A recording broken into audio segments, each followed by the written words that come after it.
An entitled psycho Karen accused me of giving her child an alcoholic drink, claiming that I intentionally spiked her kid's drink. And even though my managers tried to talk this lady off the ledge, she still went into this psychopathic rage, saying that she was going to sue me for something I definitely didn't do. And I've honestly never been in a more stressful situation in my entire life. Here's what happened. Okay, so this situation was quite the doozy, so buckle up because it gets really weird really fast. To set the scene, I had a 4-table section right in the middle of the restaurant. I was halfway through my shift and so far everything was going okay. There was nothing out of the ordinary, and as expected, we were busy since it was primetime brunch hours on the weekend. I had a full section and was sat with a small family, a mom, a dad, and a young child. The child was maybe like 5 or 7 years old, and the parents were in the late 30s or early 40s if I had to guess. I approached the table and I greeted them like I'd done with every other table I had that night. They seemed normal and nothing felt off about my interactions with them. I got their drink and food order all at once, since they were eager to eat and they knew what they wanted. So I dropped their drinks off and their food was cooking. Once their food was ready, I dropped it off at their table and I asked if they needed anything with their meal. The wife then asked for some orange juice for her child and I obliged. So I grabbed a child's cup, I filled it up with some orange juice, and I dropped it off at their table. And at this point, I gave them some space so that they could dive in and enjoy their meal. Some time goes by and I went over to check on them, only for the wife to ask me if I gave her child a mimosa instead of orange juice. Now initially, I felt a bit taken back by the question, but I thought maybe she was joking. So I kindly said, no, I gave your child orange juice. And during my response, I thought, there's no way this lady is serious, right? But my God, I could not have been more wrong. After I told her no, she came back at me and said it smelled like a mimosa, and then asked me, why would you give a child that? To this I said, again, I gave your child orange juice. I would never give a minor, especially a young child, alcohol. Well, she refused to believe me because apparently I wanted to spike her kid's drink. It was at this moment I could feel my face start to flush and get hot. I was getting nowhere with her. We just kept going back and forth of her accusing me of spiking her kid's drink and of me saying that I would never do that. As more time goes by during our interaction, the more her marbles start to let loose. She's getting angrier at me and her eyes are showing it. After a few more back and forths, I realize I need to get my manager because this lady is not going to let this go. So I grab my manager to explain the situation just so she can diffuse it. We both approach the table for the same song and dance to happen, and even my manager explains that I gave her child orange juice, but she just refused to believe that. It should be noted that there is a separate bar where all the alcohol is kept, and if your table wants an alcoholic drink, you have to order it from the bartender. We keep the juices, milk, soda, or any other non-alcoholic beverages completely separate from the bar, so there's no way this orange juice could have become a mimosa without ordering it specifically, which I definitely didn't. My manager tries to explain that to her, but again, she won't believe anything we say. At this point, she is standing up causing a scene, while her husband and child uncomfortably sit at the table not saying anything, not one word. She then gives my manager her kid's drink and tells her to smell it, which she did and so did I. And I will admit, it did smell a bit off, but I went and checked the carton it came from to see if maybe it was out of date, but it wasn't. We even took the carton to show her where it came from so she could see the date and examine it herself. When we bring the carton over, she said that she tried her kid's drink and she's starting to have an allergic reaction to it. She said that's how she knew it's a mimosa, because she's allergic to alcohol. At this point, I want to lose my mind on this lady, because first of all, I don't get paid enough for this crap. Secondly, she is causing a scene and all of my tables around us are watching. And third, I'm having to waste my time to get publicly berated, and that just really sucks. At this point, I decide to not interact with this lady anymore, and I only focus on my other tables. When I check on them, they all want the tea because no one told them they'd get breakfast and a show. But I hold my tongue because Crazy is literally 20 feet behind me yelling at my boss about how I spiked her kid's drink, how she's gonna sue us and all this other garbage. It gets so bad that my off-duty general manager comes in to defuse the situation. And surprise, she doesn't believe my general manager either. Literally nothing can change her mind, and now she wants my general manager to pull video footage of me pouring the orange juice just to see exactly where it came from. Well, my general manager agrees to it because she just wants this lady to calm down and get out of the restaurant. Finally, the husband speaks up and asks his wife to relax and tell her that, hey, maybe this waitress didn't give our child a mimosa. With what her husband is saying and my general manager telling her that she'd send footage, the lady finally calms down enough to stop making a scene and try to eat her now cold food. But surprisingly, she didn't have an appetite anymore and just wanted the check. Well, my manager brings her the check with a full price on it because screw that lady. She does not get a discount or anything for what she just did. If anything, she should be charged a fee for being terrible to a service worker. So the lady takes the check, doesn't argue, pays for their meal, and they finally leave, meaning that my nightmare table is over. Once they leave, I clean up the table and I look over the check. And this lady actually tipped me 20%. Her tip kind of makes me believe that she knows she was in the wrong, but I never got an apology or anything from her. Oh, and on top of that, my manager never gave her the footage of me because that lady was weird. Although a part of me kind of wishes that she did, just so she couldn't accuse me of spiking her kid's drink and so she could fully understand just how crazy she was acting. Okay, I want to say to the original poster, I understand the sentiment of like, yeah, I want to prove to her that she's wrong and she's crazy, but I'm telling you right now, people like this never learn their lesson. They will act crazy pretty much no matter what, and they'll find some reason to be like, oh, I can't believe this. I'm going to make a scene for the next 30 minutes whether I'm right or not, and you're just going to have to deal with it. And no, I'm not going to apologize. And it's like, sure, I got a 20% tip from like this crazy lady, but it's like, dude, I would rather an apology. In fact, I would rather you be banned from the restaurant altogether. And as someone who's worked in like the restaurant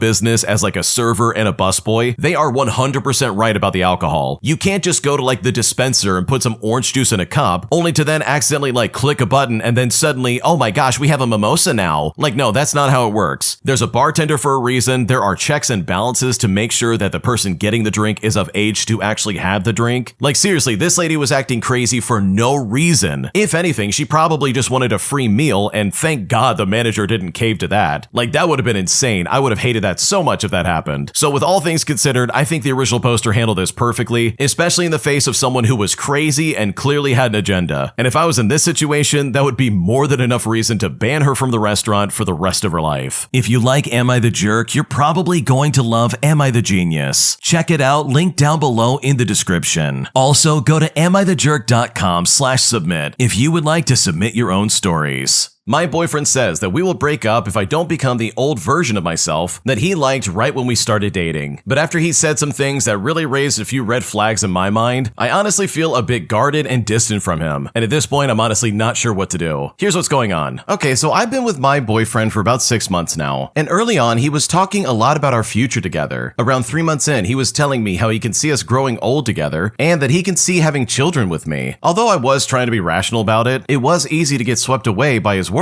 because I was very in love and I felt the exact same way. The difference is that I know that it's early and that these things are like momentary feelings, so I was less inclined to express them loudly. And when he did, I would question how he knows that so early on, and he would just say that he never felt like this ever before. He says it's because he's older and he has had more relationship experience, so I just believed him. But his behavior was starting to show inconsistencies. He would say those things, but then say things that contradicted that. And I don't want to make this post too long with all those details, so I will just mention the last one, which felt the clearest. We were looking at my older brother's engagement video, and he says to me completely unprompted, "So your little brother's next?" My little brother, by the way, is in a relationship since like a year ago, but they're both in their late 20s. But if I was an outsider who put down a bet, I would assume that me and him would be next. Well, this comment upset me a bit, and we started talking about it. I questioned why he said that when he himself said that he sees us growing old together. He then admitted that that is how he felt back then, but now we have some issues lately, which ironically enough are due to his comments, and that a marriage and children wouldn't solve that. Now, I completely understand and I agree, but I'm not reacting to these words. I'm reacting to the shift in behavior. I feel like he said those words early on to get a version of me that felt safe and unguarded, but now I'm a bit more distant and guarded, and he's upset that I've changed. He wants comfort without accountability and says that if I don't go back to the version I was before, then this relationship won't work out. I then told him that it will take time to rebuild security now, but he doesn't want that, and I'm honestly not sure what to do. I can't fake my feelings, but I also don't want to lose him. What should I do? Okay, in my opinion, I think your instincts are right about this guy early on, because holy crap, this guy is 3 months into a relationship, and he's already talking about like, oh, we're gonna grow old together, we're gonna have children, I can't wait. And I'm not gonna lie, that is way too early to be having that conversation, just in my opinion. Maybe there's other people out there who have made it work, but like for me, this is a huge red flag. And the fact that he wants you to go back to like a person who doesn't know any better, and someone who's not like dissecting what he's saying, I don't know, that just sounds really sketchy and just a little bit weird. So yeah, this guy might not be the best pick, and I think if I was in your shoes, I would probably move on to somebody else. My girlfriend's entitled parents decide to visit just to avoid the storm in their state. But the second they got here, they started making incredibly annoying demands, putting me in a situation where I had to constantly tell them no. Okay, so my girlfriend and I have been together for nearly 3 years now, and in that time, her parents have always been cold towards me. They live in the Midwest, and they are of the opinion that California is a cesspool, and Los Angeles, where I live, even more so. Well, they decided decided that with this incoming snowstorm, that staying with us so close to the ocean would be better for them. I then got home from work yesterday to her parents taking a nap in the master bedroom. And let me tell you something, they were not happy when I kicked them out to the guest bedroom. We went out for dinner Friday night and they were not happy with the quality, remarking that they preferred Taco Bell or Chipotle, but I just tuned them out for the rest of the night. Well, this morning after waking up, they asked me if they can use my car independent of me so that they can visit tourist spots. For reference, I drive like a modified Ford Focus, meaning that I'm not handing these people a 500 horsepower car, especially as neither of them have driven a stick shift in over 30 years. I told them this and I offered to rent them a car as I get good rates through my employer, but no, not only was that not acceptable, they also didn't want my Focus to drive. They wanted to drive my 1967 Pontiac GTO. They said it's their dream to drive a classic convertible just to see the sights. Not to mention the fact that what they wanted to see was practically burnt to a crisp until you get past Malibu. That was also a hard no for me, so they reluctantly took the Camry that I rented for them. I honestly think this is going to be a really long 10 days because, my God, these people cannot get out of my house soon enough. Oh man, this would not work for me. There's no way in the world I would put up with that. Based on what the original poster further described in the comment section, it seems like his girlfriend really does set up hard boundaries with these people, but they only see that as suggestions instead of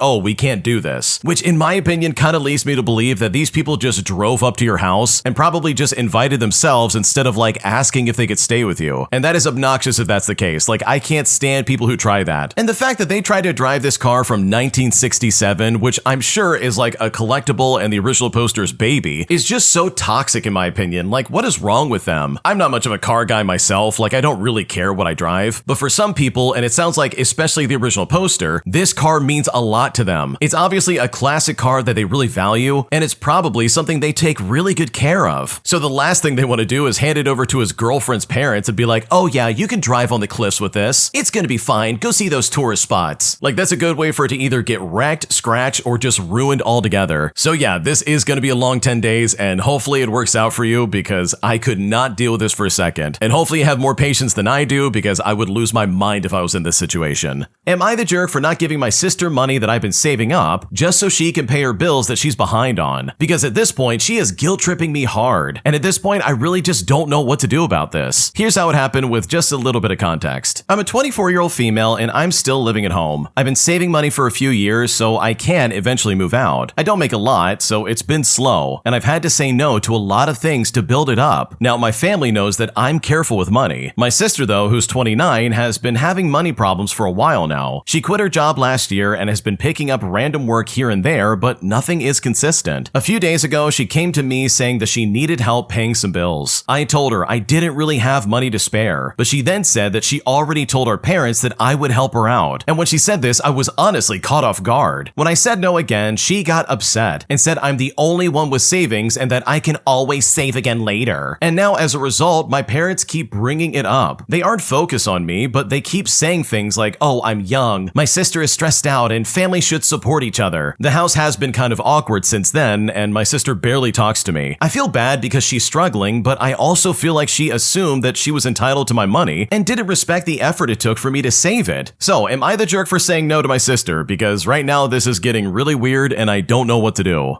Okay, this is super annoying because why on earth would she be like, oh yeah, don't worry mom and dad, our sister's gonna give me all of her money so that I can pay my bills. Why would she do that? That is setting yourself up for failure. That's putting your foot in your mouth to the highest degree. Because at the end of the day, I don't care who you are. Don't assume someone's gonna give you money just because they're a sibling or a good friend or a boyfriend or a girlfriend. Because dude, you gotta ask first. You never know what's gonna happen, and this is money we're talking about. This is something that people need in order to survive. So for her to be like, oh yeah, I'm gonna get that money, and then act like, wow, I can't believe you're being so selfish. You can always save money again later. It's like, bro, I am not an ATM. I am not someone you can just take money from and expect me to be okay with it. So no, you are not the jerk for telling her no. Your sister is being so selfish right now. She literally doesn't care about the hard work you put into saving it up, and the fact that she thought that she could just take it whenever she wanted says way more about her than it does about you. To Today, I broke up with my girlfriend because she wanted me to take the day off from work just to spoil her with gifts, a reservation dinner, and a movie date. But despite the fact that my schedule changed and I had no control over it, and her showing up to my house and screaming at me, I honestly feel really great about breaking up with her, and I don't regret it for a second. Here's what happened. Okay, so I'm a college student working a minimum wage job in a retail store just to get some kind of savings under my belt. And 2 nights ago, I got my schedule for the week saying I was scheduled to work on Valentine's Day during the evening. Well, that clearly upended some plans I had with her about going on a dinner date that night, and since I couldn't move my schedule around anymore due to taking off for her, I opted for a brunch. I suggest a few places, and she in turn leaves the show that she's attending, comes to my house, makes me come outside in the cold in my underwear, and then berates me for messing up and breaking her trust, calling the place that I picked out for her trashy. I then take her home and I just sleep on it. Well, ultimately, I broke up with her, and it feels great. She wanted me, someone who makes $9 an hour, to spoil her with a date that would cost $200 minimum, and then got pissed at me when I couldn't fulfill it to the letter. And she expected me to pay for everything because I'm the man and she's a traditionalist. But here's the moral of the story. Don't date anyone who isn't flexible. If they can't respect your schedule, then they won't respect you. Okay, honestly, this is some pretty sage advice because, my God, who in their right mind would go to your house and be like, wow, you ruined everything. You broke my trust. As if the original poster has any control over their schedule at work. Like, what's going on right now? That is so stupid. So with all things considered, I think it was a good move to break up with her. I think I would have done the same thing if I had a girlfriend acting like that. Like, you're literally doing your best on Valentine's Day and she's acting like that. That seems way over the top and something that you literally can't control. And the fact that she's unreasonable in that way just means that she definitely is not a good fit and you would be much better off dating anybody else.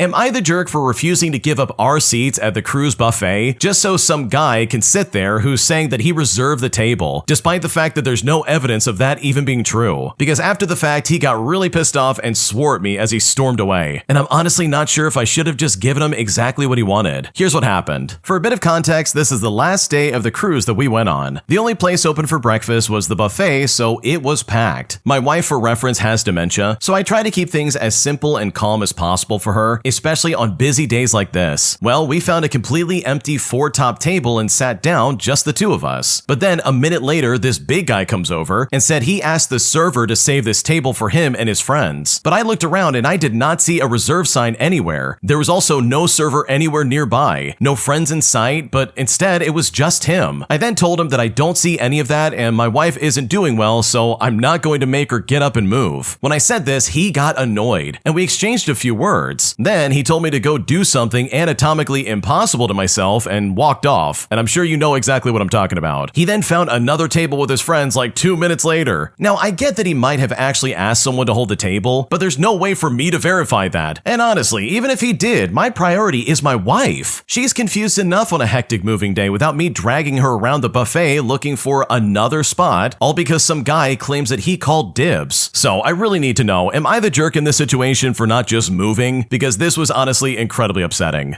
Oh no, you're not the jerk. You didn't do anything wrong. This guy was a massive tool bag for sitting there trying to act like, oh yeah, we reserved that spot. The server said he was gonna do it, so you need to move out of the way. Like, bro, there's no reserved seating at a buffet on a cruise. What are you talking about? And the best part about it is how he reacted. Like, that's proof enough that he absolutely was full of it, and he didn't like the fact that you weren't buying what he was trying to sell you. So no, you're not the jerk. You did nothing wrong. People like this guy are always trying to like screw over other people, regardless of if it's gonna be inconvenient for you and your wife. So I think you did the right thing by standing your ground and telling this guy to get lost. Am I the jerk for not getting my nephew an internship interview after I discovered that this kid literally has no idea what he's doing? Here's what's happening. For a bit of context, I work for a large organization that brings on interns, and over the years, I've gotten most of, but not all, of my nieces and nephews' interviews. They are never guaranteed spots, and all I do is get them in the interview pile. Now, my nephew is graduating. His mom, who's my sister-in-law, asked me about the internship, and I told her that her son, who I will call Eric, needs to be the one to reach out to me. When he finally came to me, it was obvious he was just doing it because she told him to. He did not seem interested, and if I'm being completely honest, the way he speaks is childish. It's literally all this brain-dead TikTok speech. He could not articulate why he wanted the internship. I then told him that if he really wants this, then I need him to show me, and I asked him to write me a brief note giving me the reasons he wanted the internship and what he planned on doing with the experience. Well, I was surprised that he sent me anything at all, but when I read it, it was obviously generated. I told him that I could not put in a good word for him because he could not even do the bare minimum. He then had a complete meltdown over this, telling me that I was being unfair and that no one these days actually writes stuff like this. His mom even came to me too, saying the same things, but I told them both that I'm not going to risk my own reputation. I then asked him point blank, why do you want this internship? But he just responded by saying, I don't know. My brother made the case that my nephew had struggled during the pandemic, that the academic landscape has changed, and he needs someone to give him a chance to show what he can do, and that years ago someone had given me a chance despite not being a straight A student, which is true to be completely honest. Part of me thinks that I should get him an interview just so he can see how unprepared he is, but I just know that would be a mean thing to do. So seriously, am I wrong for not getting him an interview? Is this just how kids are these days, or am I justified in any way, shape, or form? Because right now I don't know what to do. Okay, I don't care what anyone says. If you're using AI generated like text-to-speech or something like that, especially when it comes to getting a job, you are screwing yourself. That will never last. There's not only so much software out there that can prove that, yeah, you've been cheating the system, but it also becomes pretty obvious when you ask them direct questions about their job and what they want to do with it. It's almost like this kid just doesn't have any critical thinking skills. You ask him straight up, hey, why do you want this internship? And he just looks at you and says, oh, I don't know, man, like whatever. And that's just baffling to me because I know there are people who are not like this. There are people out there who are graduating, who are very smart, they know what they're doing, and they didn't get their education by cheating the system, which from my side of things, it seems like that's exactly what this kid did. He got through school using ChatGPT or something similar to that, and he's now set himself up for failure. Like, what is he thinking right now? This is not going to work out in 5 years. So no, if I was in your shoes, there's no way in the world I would risk my reputation like that. I think you have the right idea. If he's going to be this lazy idiot who thinks he can skate by in a similar way to what he did in school, then he's going to be rudely awakened. And hopefully this will be a good wake-up call because this kid, from the sounds of it, does not have a chance. My entitled father-in-law pressures my husband into getting a job interview, but it all completely backfires, with my father-in-law not only making a fool of himself, but also going out of his way to literally try and take the CFO's job right in front of his face, claiming that he's way more qualified than this idiot. And I'm honestly still blown away by his behavior because this seriously has not settled well with me or my husband. Here's what happened. So my father-in-law is what you would call a typical old entitled jerk, and after 38 years of working at the same business, he has now been laid off. He just turned 59 and he has never worked for another company or looked for a job since he was a teenager. He pretty much got hired straight out of college. Despite it all, my father-in-law was convinced that he'd get a new job within weeks. My father-in-law is a delusional and headstrong man, and it's been about 2 months and he hasn't even had a call back. Right now he is spiraling. He discovered the nightmare that is LinkedIn and is now posting insane things on LinkedIn. And he doesn't even understand that it isn't like Facebook.